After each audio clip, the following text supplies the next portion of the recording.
Welcome everyone to the seventh lecture of Modern India series in 30 days CAPF crash course. In this lecture, we'll cover the revolt of 1857, very important from the exam viewpoint. So let us proceed with the lecture. देखिए revolt of 1857 very important topic from the exam view point. हर साल एक question दो question आपको मिल ही जाएंगे, encounter करते ही हैं यहाँ पे यूपीएससी. तो सबसे पहले रिवॉल्ट ऑफ 1857 में जो सवाल बनते हैं कॉजेज़ क्यों क्या था रिवॉल्ट का, तो बहुत सारे कॉजेज़ थे. Administrative cause, economic cause, immediate cause. तो एक एक करके हम देखते हैं. सबसे पहले इकोनॉमिक कॉज में देखिए इकोनॉमिक पॉलिसीज़ जो गवर्नमेंट की थी, ब्रिटिश गवर्नमेंट की, that destroyed the traditional economy, जो कि ये एग्रीकल्चरल इकॉनमी था, पीजेंट इकॉनमी था. They suffered heavily due to heavy taxation. Industrial revolution आया तो उस वजह से इस्टेब्लिश जहाँ पे फैक्ट्री हुई, लेकिन दैट उसके जो ओनर्स थे या फिर जो प्रॉफिट अर्नर्स थे, वह जो इन्वेस्टर्स थे उसके, वो ज़्यादातर इंग्लिश मैन हुआ करते थे. तो सारा ही प्रॉफिट वो यहाँ से ही वॉश आउट हो रहा था. दैट उस पर दादा भाई नौरोजी ने ड्रेन वेल थ्योरी भी दी है उसी पे. तो जितने भी यहाँ पे थे ट्रेडिशनल इंडस्ट्री, वो उसका एकदम डिस्ट्रक्शन हो गया था. डिस्क्रिमिनेटरी टैरिफ पॉलिसीज़ थी. Zamindars often saw there land rights fortified. Economic reasons थे जिसके वजह say that gave the resentment among the Indians की नहीं, अब रिवॉल्ट करना चाहिए. Next is political causes. देखिए ब्रिटिशर्स जो हैं वो socio religious affairs of Indian public में इन्वेड करते थे, जैसे कि मान लीजिए सती प्रथा में या फिर चाइल्ड मैरिजेस एक्ट में. तो उन लोगों को लगता था कि उनके रिलीजन के साथ उनके अस्तित्व, उनके आइडेंटिटी को अटैक किया जा रहा है. तो that's why that was also a cause of resentment among the Indians. सिर्फ like policies like doctrine of lapse subsidiary alliance, हमने देखा कि किस टाइप से सब्सिडरी अलायंस यूज़ करके बहुत सारे साम्राज्य को उन्होंने हथिया लिया. डॉक्ट्रिन ऑफ लैब्स यूज़ करके बहुत सारे सतारा, संबलपुर, नागपुर, झांसी, ये सब किंगडम को ब्रिटिशर्स ने एनेक्स कर लिया using the loop holes in the policies, और दे चीटेड विद द इंडियंस. फिर एब्सेंटी लैंड लॉर्डिज्म का एक कॉन्सेप्ट है, एंड एब्सेंटी सॉवरेनिटीशिप. देखिए हुआ क्या कि देखिए जो बीच में मिडिल मैन होते हैं, जैसे कि जो पीजेंट्स को एक लैंड मिलता था कल्टिवेट करने के लिए, तो उसके उसके जो बिचौलिए, जो एक्चुअल जो रेवेन्यू जाता था सरकार तक, तो उसके बीच में कई सारे चैनल्स थे, कई सारे चैनल होकर के जाता था. तो कभी कभी एक ही लैंड पे 50 to 60 पीपल वर देयर, जो कि उस मिडिल मैन हुआ करते थे. तो एक्चुअल जो जो जो लोग थे उनको बहुत ज़्यादा प्रॉफिट नहीं मिल रहा था. They were getting very less profit, very less in their hand. तो that was the concept of absentee landlordism, और जिसका एक्चुअल लैंड हुआ करता था उसकी सोवरेनिटी जो है वो छीन गई थी. तो and also there were some denial of certain rights to Mughal rulers. तो this was also one of the political causes. Administrative causes में वाइड स्प्रेड करप्शन था कंपनी में.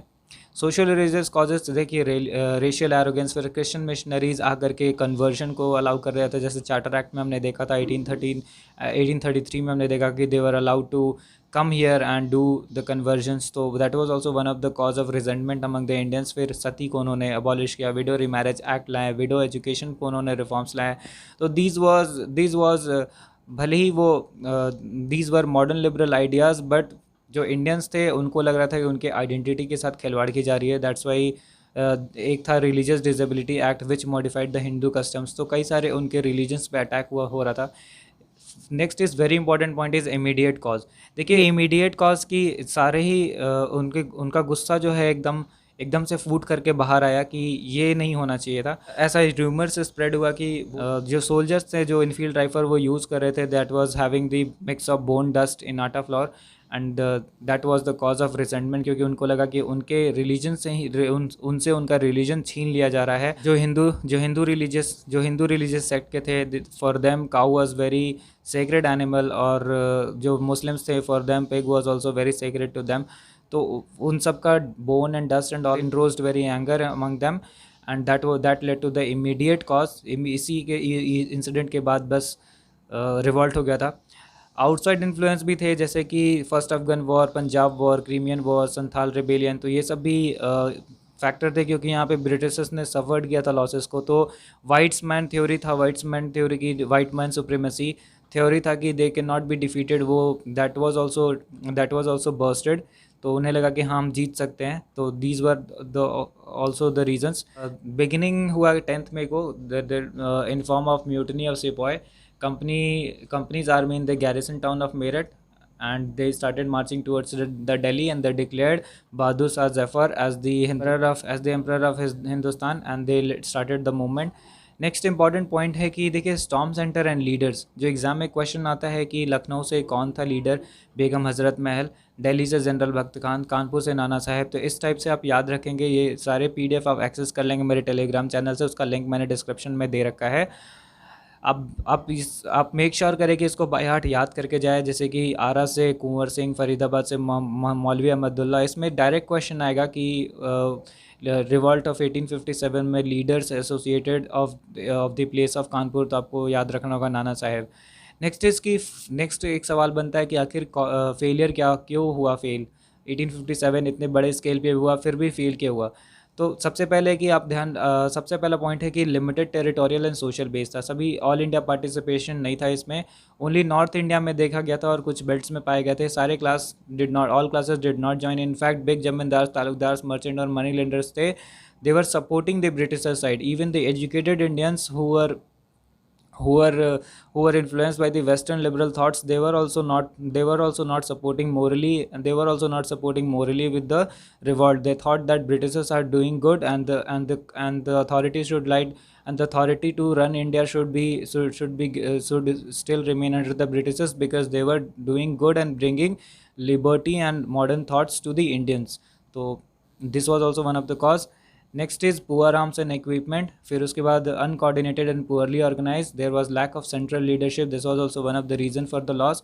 There was no unified ideology, देखिए the rebels represented diverse elements, and that was उनका एक बड़ा cause नहीं था, वो अपने ही आइडियोलॉजी या अपने ही कॉज के लिए लड़ रहे थे। तो जैसे कि mutinies only for the reforms, they needed कि ये नहीं होना चाहिए, उनका भट्टा नहीं हटना चाहिए, या फिर उनको जो बोन डस्टेड राइफल्स मिल रहा है वो नहीं होना चाहिए। एंड देन सांथाल में tribals, they were fighting against the outsiders. Similarly indigo planters and all, they were saying कि they should not be exploited at the agriculture level. तो डाइवर्स लोगों का डाइवर्स एम था, there was no unified ideology. तो this was also one of the reasons for the loss. एक point आप याद रखेंगे कि there was widespread unity among the Hindus and Muslim at all levels during this revolt.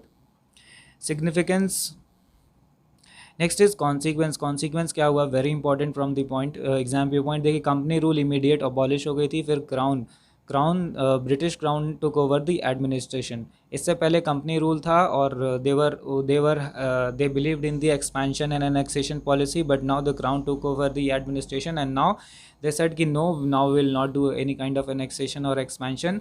The army was reorganized thoroughly, and the British military policy of division and counter powers, देखिए initially Indians को भी Indians and Europeans का जो ratio था that was high, but later on after the 1857 revolt it was kept limited, कि नहीं अगर Indians ज़्यादा होंगे आर्मी में तो they can revolt and overthrow them, तो this was kept in mind.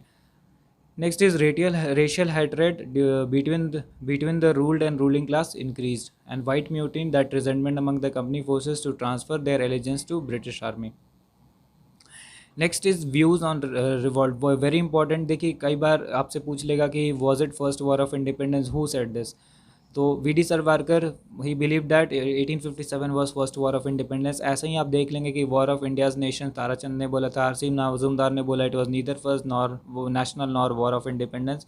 Surendra Nath Sen he said that what began as a fight for rebellion ended as a war of independence. तो ये व्यूज़ आप पढ़ लीजिएगा, इंपॉर्टेंट है exam view point से। That's all in the revolt of 1857 from the exam view point. I have covered all the point.